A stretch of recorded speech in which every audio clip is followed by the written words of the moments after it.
Kobaran api masih terlihat di 4 tangki minyak Pertamina Refinery Unit 6 Balongan, Kabupaten Indramayu, Selasa pagi. Api tampak membara diiringi kepulan asap tebal membubung tinggi ke langit. Saat ini kobaran api sudah tidak sebesar kemarin.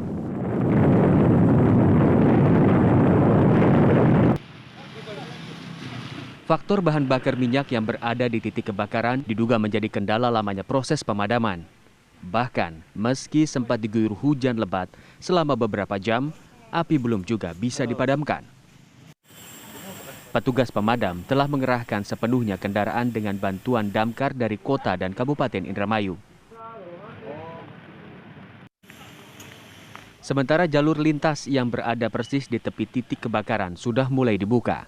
Lalu lintas kendaraan roda 2 maupun roda 4 menuju Cirebon atau Indramayu sudah dapat melintas. Sementara itu, sejumlah upaya dilakukan oleh pihak Pertamina Balongan Kabupaten Indramayu, Jawa Barat untuk mempercepat prosesnya pemadaman api.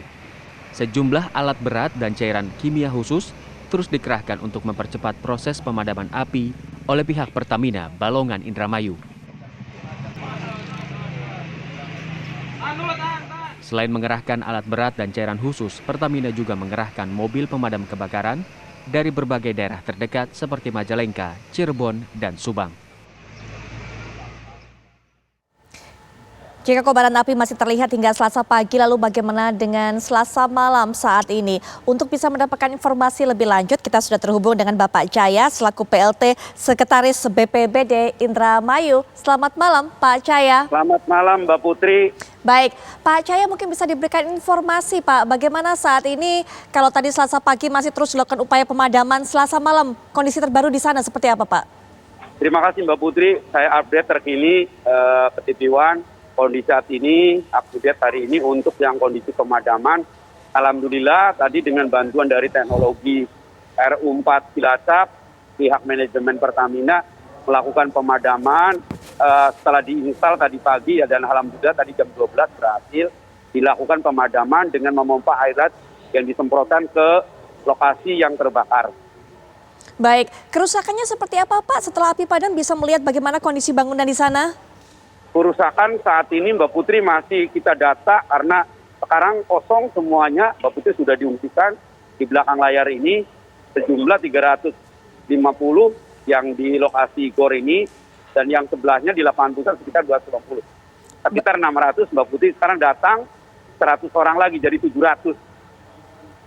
Baik, upaya berikutnya, Pak, setelah pendataan bagaimana kerusakan bangunan, apa yang dilakukan tahapan berikutnya? Untuk nanti, Mbak Putri, karena sesuai dengan amanat Undang-Undang 24/2007, bahwa yang melakukan kegiatan adalah bertanggung jawab untuk melakukan perbaikan baik logistik, psikis maupun nanti di saat rekonstruksi. Jadi kami sudah melakukan kemarin rapat, Mbak Putri, rapat terbatas yang dipimpin oleh Bupati yang melibatkan Forkopimda, kemudian dinas instansi terkait dan pihak Pertamina. Dan diamini dan diakan oleh pihak Pertamina, semua ditanggung oleh Pertamina, baik saat maupun sekarang saat darurat maupun nanti saat setelah rekonstruksinya, Mbak Putri. Baik, Pak Cahya, ini kalau saya lihat pemandangan di belakang Pak Cahya, sepertinya Pak Cahya sedang berada di tempat pengungsian, betul Pak? Mungkin bisa dijelaskan Pak, di pengungsian di mana? Karena saya dengar ada 3 pengungsian disiapkan, dan juga bagaimana kondisi warga yang mengungsi di sana? Jadi alhamdulillah, Mbak Putri, malam kemarin pengungsi ini masih tersebar di 3 lokasi, di tempat yang sekarang saya ini, GOR Pertamina, di Islamic Center dan di Pendopo. Setelah rapat kemarin kita kesepakatan bersama antara Forkopimda dengan pihak Pertamina dan dinas terkait, sekarang terpusat, Mbak Putri, di lokasi perumahan Bumi Patra yang jumlahnya sekarang di belakang saya ini yang ada di GOR 300 orang, 350 orang, dan di sebelah di lapangan pusat 260. Sekarang datang lagi sekitar 100, jadi sekitar 600, Mbak Putri, yang ada di sini. Kemudian yang di lokasi yang nggak mau diungsikan di blok Kesambi dan Wisma Jati ada sekitar 700 orang. Tapi kita dropping juga makanannya sekarang, Mbak Putri. Baik. Sekitar 700. Artinya akan ada terus pertambahan warga yang ditempatkan di pengungsian terpusat di situ, Pak. Lalu bagaimana dengan pemenuhan kebutuhan mereka, Pak? Karena mungkin bukan hanya butuh alat tidur, tapi juga makanan dan sebagainya. mungkin Mbak Putri bertambah terus karena ini update kita setiap saat, dan sekarang bersama Pertamina di depan saya ini lagi membuat data yang valid, anak-anak berapa, lansia berapa, kemudian yang muda berapa, sehingga nanti ketahuan kita terapinya seperti apa. Tetapi secara umum sekarang Mbak Putri, untuk logistik kami sudah terpenuhi semua, baik kebutuhan dasar, pangan, dan papan ini. Dan nanti untuk kebutuhan papannya akan dilakukan, sekarang lagi verifikasi oleh Dinas Cimrum, Mbak Putri. Baik, mengingat jumlah yang terus bertambah, Pak, apakah ada kemungkinan untuk membuka tempat penampungan terpusat yang baru, Pak? Gimana Mbak Putri? Nggak kedengaran. Ya, bagaimana Pak Cahya melihat jumlah yang terus berdatangan, jumlah warga yang mengungsi yang terus berdatangan lagi, apakah ada rencana juga untuk membuka tempat pengungsian terpusat yang baru, Pak? Jadi selama ini kita sudah siapkan 2, Mbak Putri. Tadi malam sudah saya siapkan di Pendopo, itu kapasitasnya bisa 500, Mbak Putri. Kemudian kita persiapan juga kalau emergensi, kita di Gor Singalodra, milik pemerintah kabupaten, Mbak Putri, bisa masuk itu 1.000 orang. Jadi kita ini sudah emergensi banget, kalau manakala terjadi lonjakan pengungsi yang terutama dua Mbak Putri. Yang satu itu permintaan tadi malam adalah masyarakat Desa Majakerta, tetapi sekarang belum mengungsi. Kemudian yang kedua adalah permintaan dari Desa Balongan, Blok Balongan Indah, Mbak Putri, sekitar 600. Jadi sekitar 1.100, Mbak Putri. Baik. Potensi akan mengungsi. Ya, Pak Cahya, terima kasih sudah meluangkan waktu di tengah kegiatannya untuk bisa memberikan informasi kepada kami, Pak Cahya. Kita harapkan juga semua masyarakat yang membutuhkan tempat pengungsian bisa tertampung dan tetap sehat semua di sana. Pak Cahya, selamat bertugas kembali. Terima kasih sekali, Pak. Mbak Putri. Baik. Dan berikutnya pemirsa, kita juga akan mendapatkan informasi terbaru. Rekan kami Hijul Akbar sudah berada di dekat lokasi TKP, tempat terjadinya kebakaran dan juga ledakan ini yang terjadi di Balongan.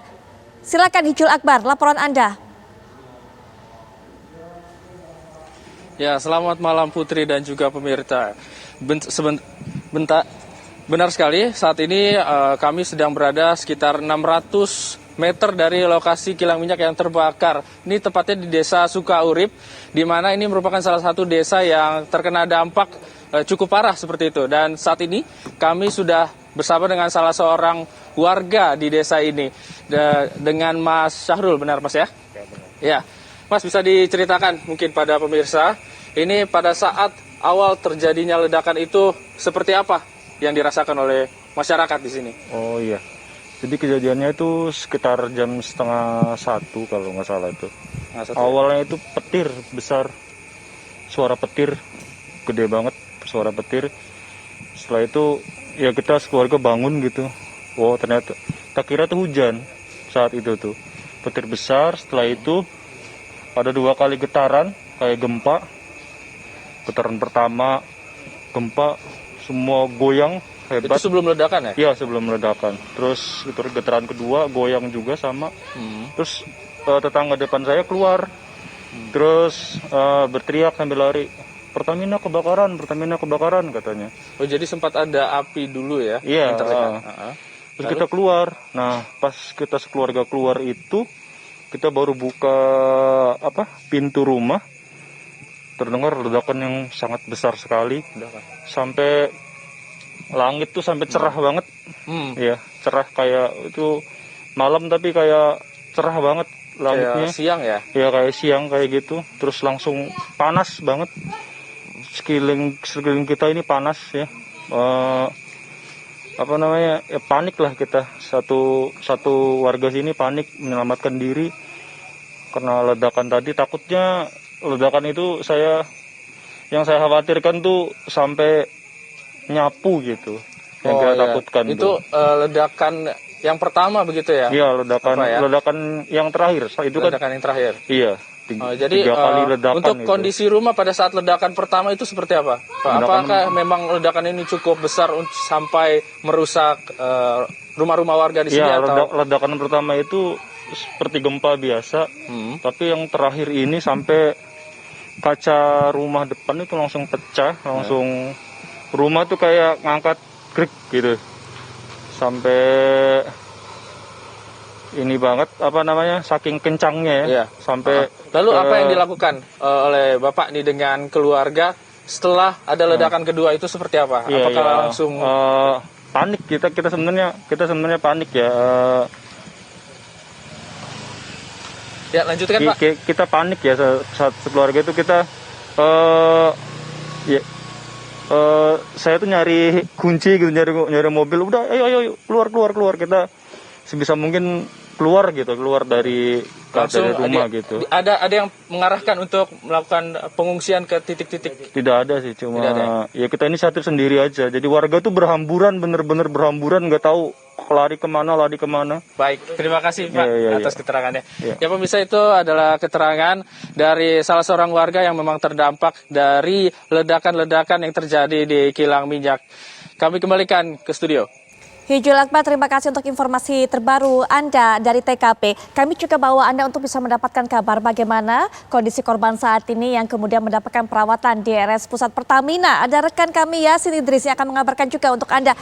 Yasin, mungkin bisa diberikan informasi hingga saat ini ada berapa korban kemudian yang mendapatkan perawatan di sana dan juga bagaimana kondisi mereka terakhir?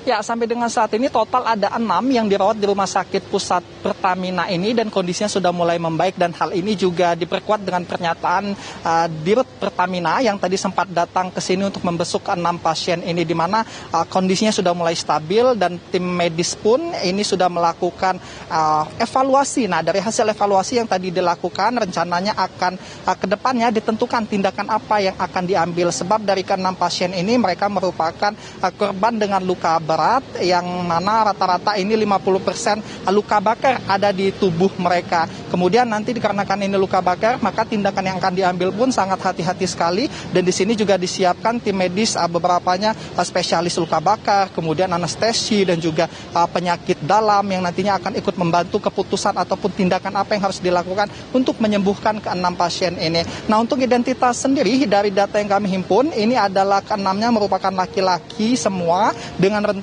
usia ini 16 sampai dengan 18 tahun, namun rata-rata ini 18 tahun. Informasi yang kami dapatkan pada saat kejadian sekitar pukul 2 dini hari, sekitar pukul 1 dini hari, mereka ini pulang dari pondok pesantren, kemudian melintas di sekitar Jalan Balongan, kemudian terjadilah ledakan di tangki milik Pertamina sehingga mereka ikut menjadi korban. Dan sebelumnya mereka pada hari pertama itu tanggal 29 pada pukul 2 dini hari sudah sempat dilarikan di RSUD Indramayu, dan di sana juga sudah mendapatkan penanganan kemudian stabilisasi, sehingga pada saat dibawa ke sini pun kondisinya sudah mulai sadar, sehingga sampai dengan saat ini pun sudah terus mengalami membaik seperti itu. Dan di sini pun ke-6 pasien ini juga sudah ditemani dengan pihak keluarganya. Begitu Putri Viola.